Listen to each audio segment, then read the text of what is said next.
Welcome everybody to another episode of On the Mic with Michael Flix. As always, very happy to be back. Very happy to be back in the studio. Got a really important, really fun show lined up for you guys today. Got a very important, very special guest coming in the studio today. I'm really excited about that. A different person in the sports world that I'm very curious about, that I'm have a lot of questions for. So I'm really looking forward to getting him in here and talking to him. But first things first, let's go ahead and talk about some other things. I had an interesting week, and I definitely wanted to come in here and share it and share with you guys and talk to you guys a little bit about it. I had an interesting week. You guys know social media is a big part of what I do. I'm a content creator and a podcast and a radio show host. And a big part of what I do is the social media aspect of it. But for whatever reason, this week, I did not want to be on social media very much. It was the weirdest thing. It was not the weirdest because it's happened before, but it was just different, I guess, because like I said, I'm always on social media, especially Instagram. I'm always updating my story, whether I'm just hanging out with my son or just watching basketball or, showing you guys what I'm editing or posting new videos. I'm always on Instagram, talking, commenting, resharing, networking. For whatever reason, I just didn't want to do anything this week. I edited just a few videos for my podcast. I didn't really do any videos or clips or snippets of last week's show, which is a mistake. It is not a mistake because I did it on purpose, but I just for whatever reason I didn't want to. And like it was a few times like when I sat down to do it, and it was just like I don't feel like doing this right now. I'm not really into this right now. Maybe next week I'll get back to it, but I didn't really want to do it. I think part of it is because I've been spending more time outside. I always spend time with my kids, obviously, but I've been spending more time outside with my oldest son, and I think maybe that has something to do with it. But it was just different. It was just different. And for me, because my audience on any of my shows isn't the hugest, so when I'm not promoting on social media and making little clips for people to watch and stuff like that, I do see a decline in my numbers. I'm not a guy who does it for the numbers. I do it because it's fun and because it's a way that I can grow my business and also provide a platform for San Diego. So I don't do it for the numbers, but I do pay attention to those things. And when I don't promote on Instagram and make videos and stuff, my numbers do fall off a little bit. And I know that, but I for whatever reason, I just didn't want to be on social media like that this week. And it was just, at first I felt bad because it's a part of my job. So I felt bad, but then after a while I was just like who cares? It's just social media. Like the things that you do in real life, you're still doing them. All your shows that you still do them. So it's not like because you're not posting, it didn't happen. It absolutely still happened. I didn't really have a point with bringing that up, but I definitely wanted to share it because I know I've met a few podcasters, content creators, and just everybody these days is trying to grow what they do on social media. And I know people can fall into where like they feel like they have to post and they have to share and they have to do this. And I get it because I feel like that a lot of the times too. But whenever you want to take a break, feel free to take a break. I guess that's what I'm getting at here. Check on your friends, man. Check on your friends. I had sorry to just change topics like this. This is something I kind of wanted to open the show with this, but it's kind of heavy, so I was like, maybe not open the show with it. But we all need to check on our friends and loved ones, man, in a real way, and not just, in a passive way. Like really check on your people, man. I had a really good friend of mine have a family member of his commit suicide. And his family's been, they've had a rough week. They've been dealing with it. Us as their extended family and friends, we've been doing what we can to rally around them and, provide some love and support for them. But it's hard. It's hard, you know what I mean? And you reach out and, people, and I never take it personal, obviously. But you reach out and just trying to be there. And you can tell, like right now, they just want to be around family. They need a little bit of space. And so what I've been doing is just, letting them know I love them and I'm here for them and, hit my line whenever they need me. But it's just been a tough week for them, man. And the person that The person that is not here with us anymore, I believe I met him, but I didn't know him very closely at all, really. So it's not, I'll be lying if I sat up here and said it's something like that I've been dealing with, but just knowing that my brothers are hurting in a real way has been weighing on me. I'm someone that likes to help and I like to be there. And so when people that I love are hurting and I can't do anything to make it better, like you can be there physically and you can say the right things, but when people that I love are hurting and there's nothing I can do about it, it affects me. And I know that's kind of selfish to say because I didn't lose anyone, so there's not much pain and much weight on my shoulders right now. But it when I'm not able to help the people that I love, it affects me, man. It makes me really really want to do more, and I hate being in a position where I know something needs to be fixed and I can't fix it with people that I love. I hate that feeling. And so I've been dealing with that a little bit this week. But it ain't about me. It's about my brothers that lost somebody. I'm just out here venting. I brought all that up to say, man, check on your friends, man, because the person that's no longer here with us, all you're hearing from people is that you didn't see it coming. You know what I mean? Everyone deals with things. Everyone has, trials and tribulations that they deal with. But from what I understand, nobody saw this coming. You know what I mean? And it just makes you think, and I've had, friends, I've had people close to me that have committed suicide before, and I've had those thoughts. Like, was I not paying attention enough? Like, was there something I could have seen? Or did they say something that they were kind of hinting at it and I didn't pick up on it? So you're going to have those questions, but when people, that's a harsh thing to say. You're going to have those thoughts. You're going to have those feelings, but you gotta understand that those things like that are out of your control a lot of the time.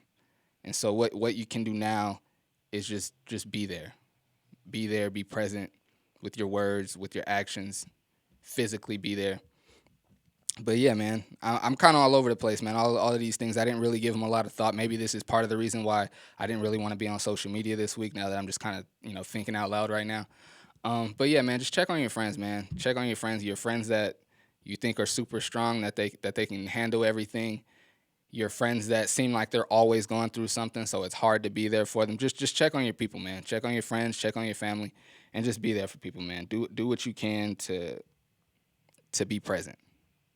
Do what you can to be present. That's what I say about that. And also with that, be careful how you treat people. Also, be careful how you treat people. 1,000%.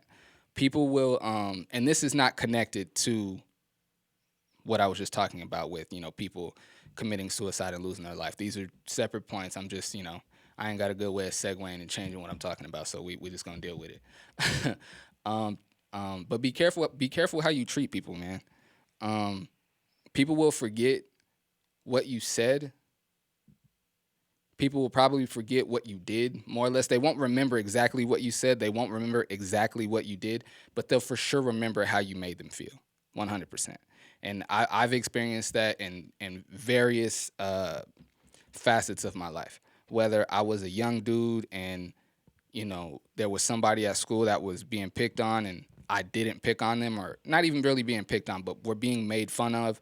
And I've definitely been guilty of making fun of people, but all I'm saying is, like, when you see something going on with, not even when you see something going on with somebody, just be careful how you treat people, man. People are always going to remember how you made them feel. They always will.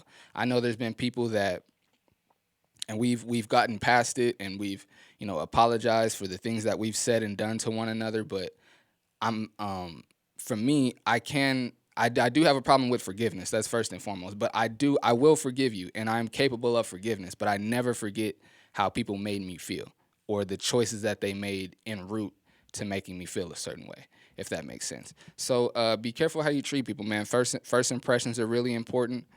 They really, really mean a lot. And just be careful how you treat people, man. Be careful how you treat people.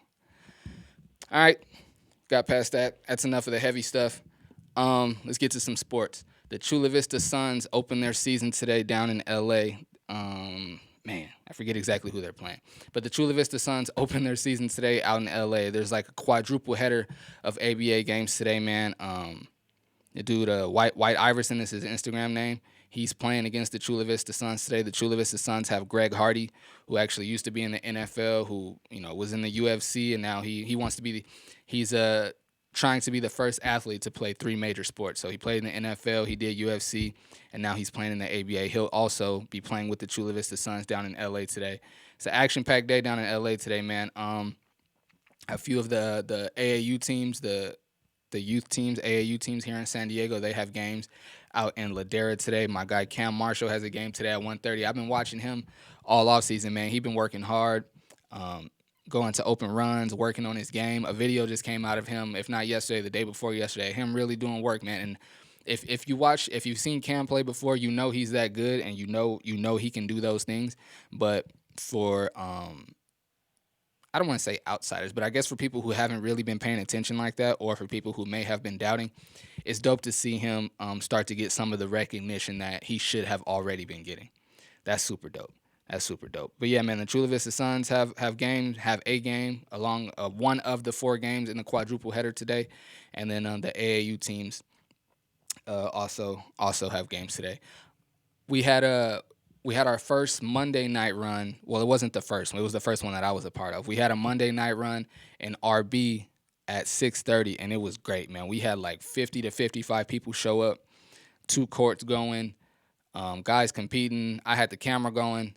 It was a great night, man. It was a great night, and we're looking to do it again next Saturday, man. So if you're looking for some quality basketball, it was pretty much like all college guys too.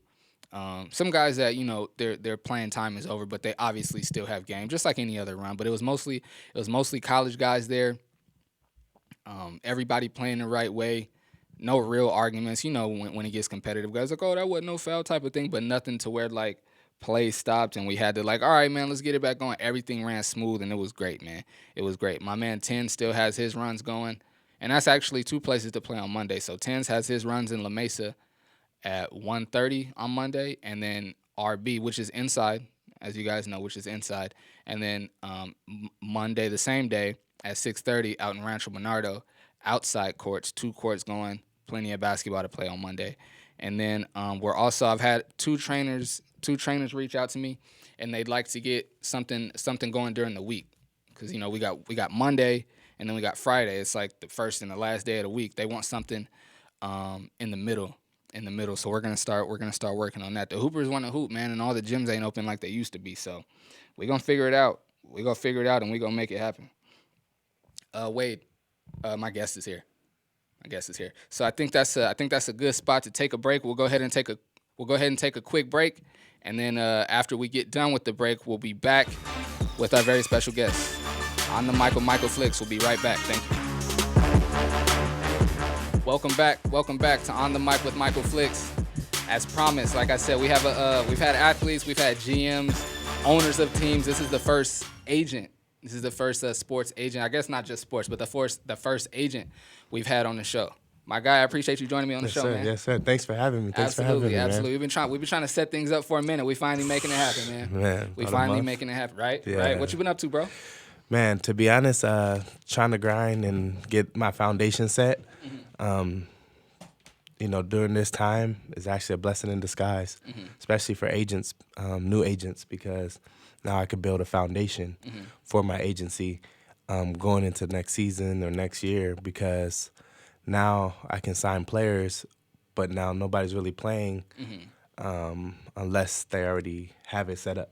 So now that I can be set up and more prepared, because as an agent, it's a grimy business. It's hard, especially doing it by myself. I'm my only agent right now. So really, I've just been doing that, and honestly, I've been thinking about moving to Vegas to get more in the mix, because that's where a lot of pro athletes go, a lot of the big high school tournaments are at. So kind of just trying to build my foundation. And it feels good to be, a black CEO, man, young king owner, man. That's my biggest thing, is trying to teach people that we can own businesses. And that's why I wanted to become my own agent. I mean, I have backing, but I'm my own entity. That's what's up. That's what's up, and I apologize for that terrible introduction. This is my guy, Derrick Davis, the owner of 3D Management, as you can see on his hoodie. Yes. Derrick Davis, the owner of 3D Management. So, like I said, you say you just been trying to build and grow and get things kickstarted. Well, not kickstart, keep things rolling, I should say. How did you get into? How did you become an agent? Were you already an athlete yourself, or how did you become an agent? I was already an athlete myself, but my father figure, Marshall Faulk, actually pushed me towards becoming an agent because he asked me what I wanted to do, and I said an agent. So I interned for his agency for a couple years. Also, Jeff Harper, he coached me growing up, and he's well connected also in the industry. So, I told both of them that I really wanted to be an agent, and they, instead of them saying no, it's hard to do, they're basically like, we can help you as much as possible. So that's really what got me into being a sports agent and just wanting to stay around the game. It's a lot of politics in that game. So I didn't want to leave that game. But I know I didn't want to be 30 trying to live out a dream and play basketball. So I went the other route. I hear you. You say your father figure, Marshall Faulk. Explain that relationship to me. What is? He just took me in as like a son, man. Where did you meet him? In San Diego, and we've just been close ever since, maybe about 6 years now. And he literally is like a father to me. I pretty much call him dad, and he's just always been looking out. So, like, my mother raised me. Glory to God, I'm a mama's boy. So, Same. my mom raised me all the way up, and sometimes it takes you to have that father figure around you to push you to the next level, and that's what Marshall did for me. How did you meet him? Honestly, mutual friends. And it was just, I always tell him, I swear I was your son in another lifetime. Because, there's resemblance and our characters are kind of the same. As soon as you said that right now, I was like, oh, damn, you do kind of look like him. Yeah, so it's really good to have that type of mentor around you. And he's the one to look out for you. As long as you're doing what you're supposed to do, he's going to help you out. Same with Jeff. Like I said, Jeff's like an uncle to me. And Uncle Jeff is going to take care of business as long as you take care of yours. Same way, mentors around me. And I feel like a lot of people need that. A lot of people need mentors around them. And if they don't, they need to find them. Absolutely. So Absolutely. So you say you played for Jeff, so that means you're from San Diego. Yes, sir. Born and raised. Nice. What high school did you go to? Bonita Vista. No. Bonita Vista. Okay. It's funny because Jeff gets on my case about that because I actually grew up playing with the Cougars. Okay. And I went to O'Farrell Middle. And he always makes fun of me because he's like, you left the hood, man. You left How the old are hood. you? 30. I actually just turned 30 October 7th. Oh, okay. My birthday's November 7th today, actually. A month apart. Oh, you say damn. I asked how old you are because I went to O'Farrell for 6th grade. What year did you graduate high school? 08. Oh, okay. So I was 2 years before you then. Okay. You weren't there when I was there. In 8th grade? No. I only went to 6th grade, and then Okay. I actually moved up to North County myself. Oh. I went to Orange Glen High School. So Got you. I know. I used to go to pickup games at Bonita and all of that. I know about Bonita. See, for sure. I shouldn't have left the hood, but it's all good. Hey, everyone's path is their path, man. Everyone's Exactly. path is their path. What sports did you play growing up, or in high school, I should say? I played basketball, and I tried to play football. I was pretty good at it, but I didn't like getting hit. I'm just being honest. I feel you. That getting hit stuff My older was for brother the was birds. the same way. Yeah, My older so brother was the same way. I chose basketball, and I wish I would have took it more serious.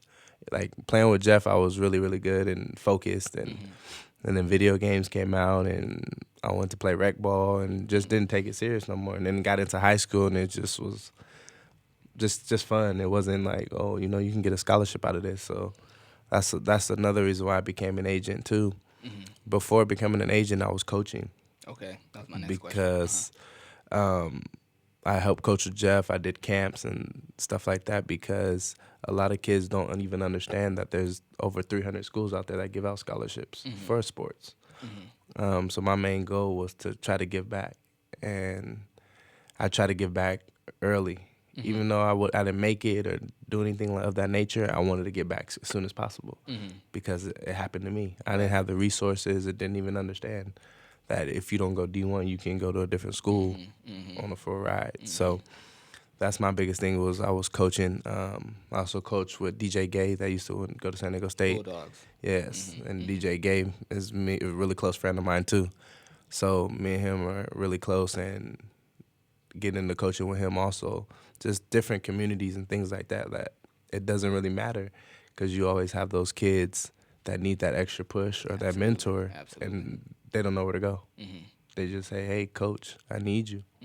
without necessarily telling you that. So So this is I think I know, but I don't quite know, and I have you here, so I'm gonna go ahead and ask you. I'm sure a lot of people would like to know when does an athlete need an agent, and why does an athlete need an agent?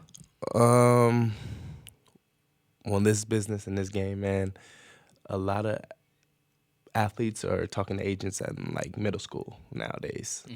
But when you really need an agent is coming out of high school, because some of them are one and done.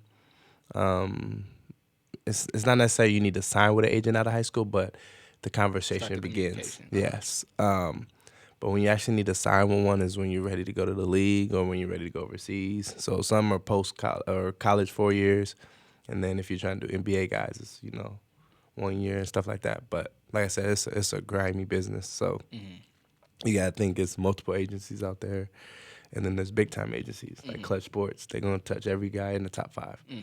So it's really a grind for me, and I feel like I can do it, but it's gonna take a minute. So. And you have what exactly does is it? What's your job as an agent? What is an agent supposed to do for their clients? For me, it's to negotiate contracts, to provide full service for them, whatever they need, as much as I can do it as an agent. Because I won't say whatever you need, because there's also an athlete's role in that. But I also want to make them a better person. That's my biggest thing, is make you an athlete on the field, but make you a better person off the field. And that's my biggest goal. That's why I strive to build a foundation where I have the proper training staff in my agency. I also teach my players financial literacy.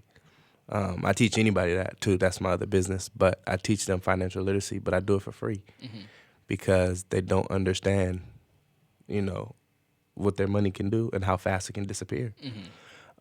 So that's one of the aspects I wanted to bring to the table is, as an agent, I also want to show you how your money works, but I'm not going to charge you that. I'm going to just do that off of pure helping you, wanting to educate you. And that's why I started the other business with Marshall, with the financial education and financial literacy. We teach that too. So my main goal, like I said, is as an agent is to make you a better person. Obviously, I'm going to negotiate the contracts and endorsement deals and things like that. But you only can be in sports so long. So do you want an agent that's going to make sure you're set up for life, or an agent that makes sure you're set up for the moment? So my biggest goal is setting you up for life. Nice. I like that, bro. I like that. How many clients do you have right now? So far, I have 3, and I also manage an artist. That's the 2 things I'm working on. Who are they?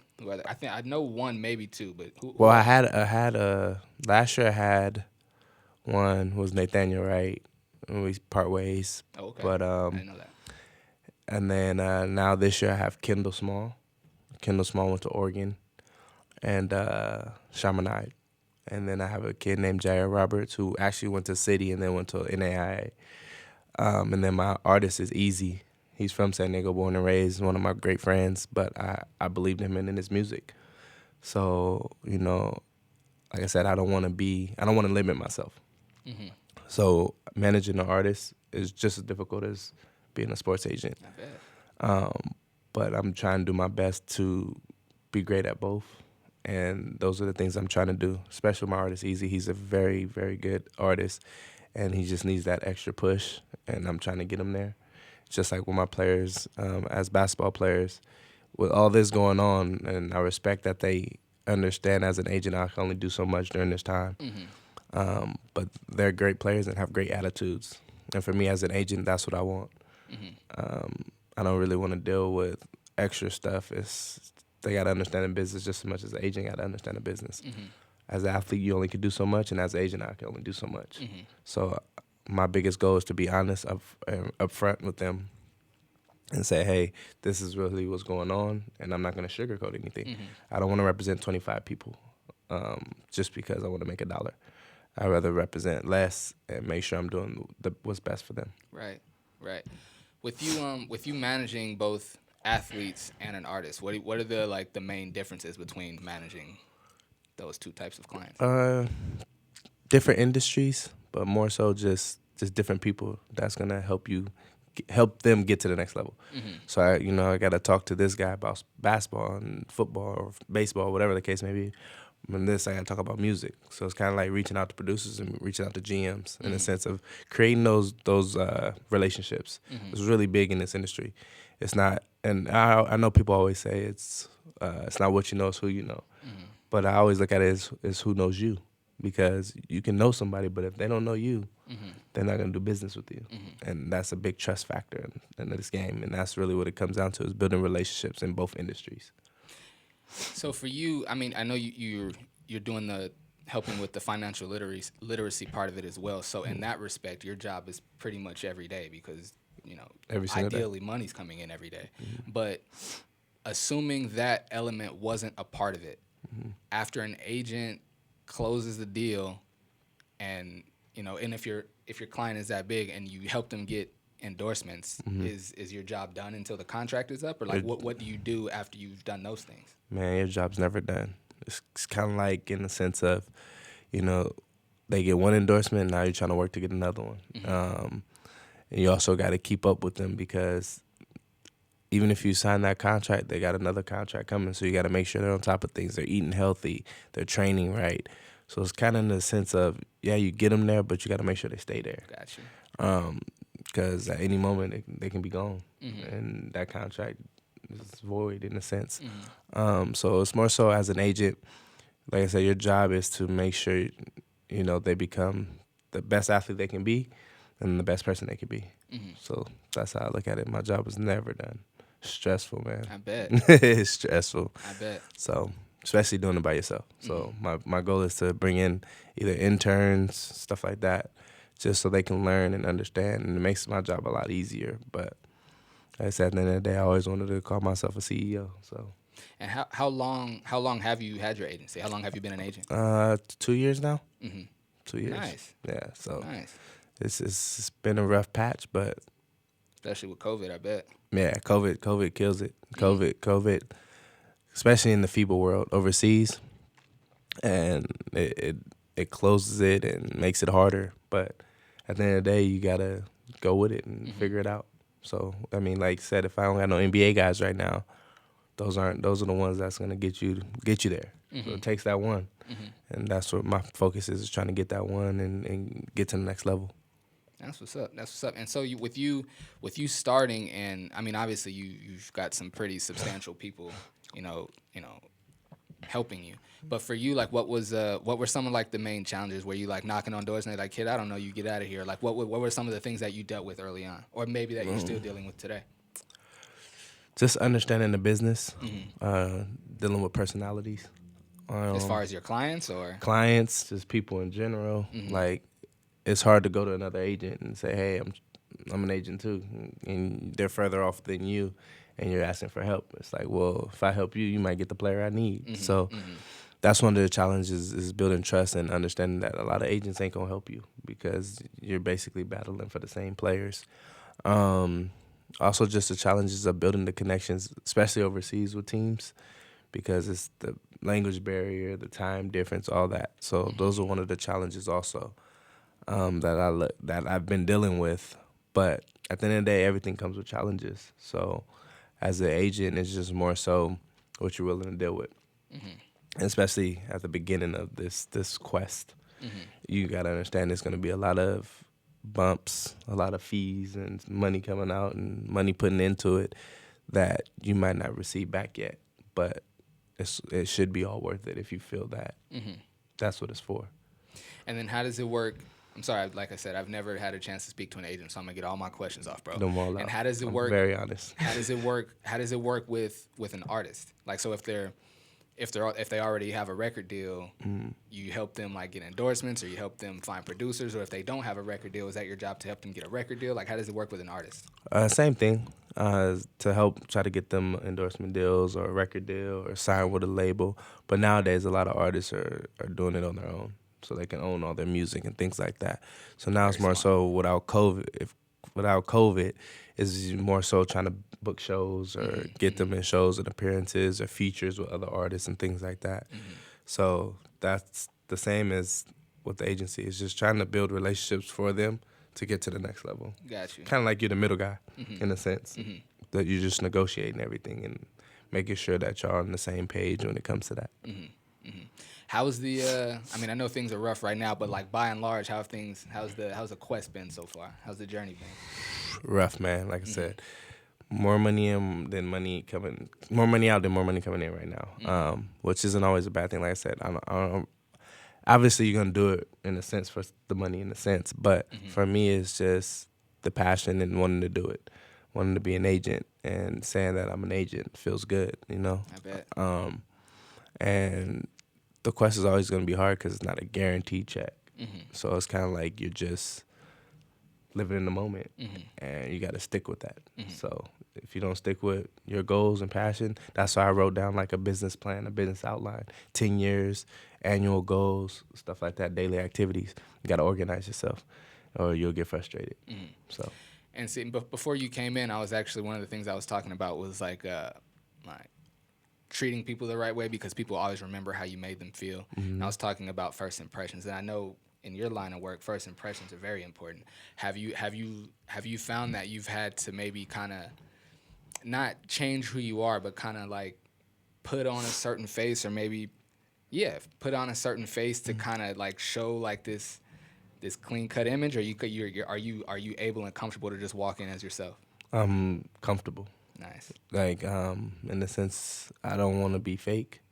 And a lot of people feel like they need to be fake for first impressions. But if you're going to be fake, you might as well not even do it. And see, I don't mean fake. I kind of mean in the sense of like, you know how you answer the phone when you're at work, as opposed to the way when you your answer homie the call phone you. your cell phone Yeah. rings, right? That's what I mean. Yeah. Definitely. Like I said, if you called me as a homie, you wouldn't know the difference. I mean, you would know the difference in a sense. Right. Sorry. But nah, like I can walk into any room, CEOs, team manager, anything, and you'll never know the difference, because it's a mind game. It's a mental state. It's just like sports. Because if you don't walk in with confidence, they can get it. They can see it. So for me, I don't really. I want to make sure my first impression is always good. But I always come in as myself. I don't try to sugarcoat anything, and I tell them, hey, I'm new to the game. I don't say, oh, I've been in this game forever. Like, no, I'm new. I'm trying to learn, and they're gonna take it how they take it. But a lot of people in this industry, rather you be honest with them and upfront and say you need help or say where you're at, then you come in and say, you feel like you know it all. Like, no, I need to know. I'm a sponge. I need to figure out what's going on and how to get through these humps. Were you, two questions here. I'm going to give them both because I don't want to forget them. Have you experienced, I think I already forgot one. Have you experienced much racism in your work? And I forgot the other one already, so let's give that one, maybe the other one. I love this topic. I wouldn't say I've experienced it, but I know it's there. How so? I mean, it's just like you said. What our issue is, what main issue is, and we'll get into that. I was gonna say, because I've been thinking about writing a book on it and talking about it. But what our issue in our community is, we don't like to help each other. Big facts. We're afraid that the next minority is gonna do better than us, so we're not gonna help you get there. So when I say, have you dealt with racism, it's not necessarily racism in the sense of how we thinking, but it's always gonna be there. The man, the white man, or however they want to call it, Uncle Tom or whatever, is always gonna be around to try to make that not happen, to try to stop the growth. But I feel like we also, as a community, do the same thing. For example, you might have a friend or somebody that's worth some millions, but they're not gonna help you just yet because you got some of the ideas they might have, or you have some of the ideas that might outdo them. And that's with just anything. And that's the one thing I respect about people like Marshall or people like LeBron. Like, they did it the right way. Like, LeBron literally created a camp and put everybody in a place to make money. He created Rich Paul. He created his friend and said, hey, we're going to this Nike meeting. They're not talking to me. They're talking to you. You don't even have education yet. But I'm going to make sure you're going to get it. But now they got to talk to you.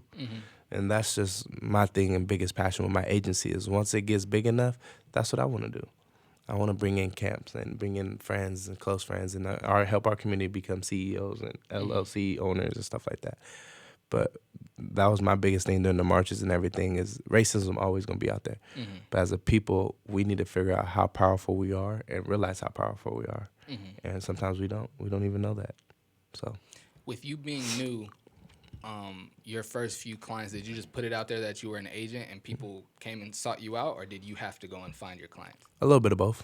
And so when you were going to find your clients, did you, because I would assume, and this is from what I've experienced in both in my hosting and my broadcasting career and in my photography career, when like you're starting out and you reach out and people either just flat out tell you no because they're like, I mean, you're just starting, like, who are you really? Or they'll say yes, but they're only, they want to say no, but they say yes to be nice, to let you down easy, or because they don't want to seem like a jerk. And so they say yeah, and then when you're trying to set the play up, they give you the runaround. You know what I mean? So have you experienced much of that? Like when you're getting your first clients, they're like, yeah, I'm gonna rock with you, and then they like, well, you kind of small time, you just getting started. Let me 100%. Yeah. talk about that a little bit. I mean, it's just it's more so, favors in a sense. Like, oh, I'll say you're my agent, and because you're just starting out, and if I have a little clout behind me in a sense, then I'm gonna say you're my agent. But I'm not gonna truly sign with you yet. And I learned that early, that if you're gonna help somebody, make sure they sign with you. But just getting into the business, I just wanted to help people and learn the business. And if you get to a team before I can get you to a team, say, hey, he's my agent, that starts a relationship. So I definitely dealt with that, and I learned that quick. Trial and error. I learned that quick. And give me a story. Like what? Give me a story of something that happened.